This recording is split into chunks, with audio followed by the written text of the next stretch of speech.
Hey everybody, Coach Scott here. I want to talk to you today about the subject of who's packing your parachute.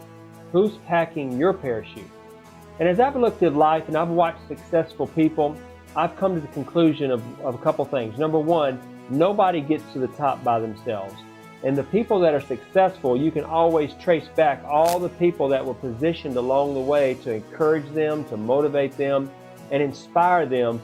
And today, in the same way, I want to share a story with you about Captain Charlie Plumb, who was a fighter pilot in Vietnam. He flew missions and was shot down, and he spent several years in what they call the Hanoi Hilton. Years later, after he was released from being a prisoner of war, he said he was in a restaurant with his wife, and they were eating dinner, and a young man came up to him and asked him, was he Captain Charlie Plumb? And he began to share all these things about him. And Captain Plumb said, yes, how do you know all these things about me? How do you know that I was a fighter pilot? How do you know that I flew missions? And how do you know what plane I flew in and where I flew out of? And he said this simple thing. He said, because I was the one that packed your parachute. You see, you got to be very careful in life of who your associations are, because do you trust people that are around you to motivate you and inspire you and call forth the greatness in you?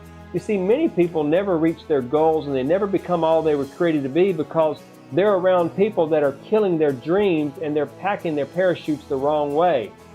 And the other thing about being a parachute packer is that you have the potential and the power with your words to also pack somebody else's parachute to help them reach their goals as well.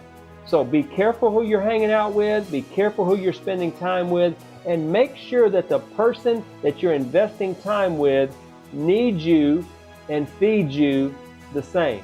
Because if they need you more than they feed you, then that means they're drawing from you and they're draining from you, and they're not a parachute packer.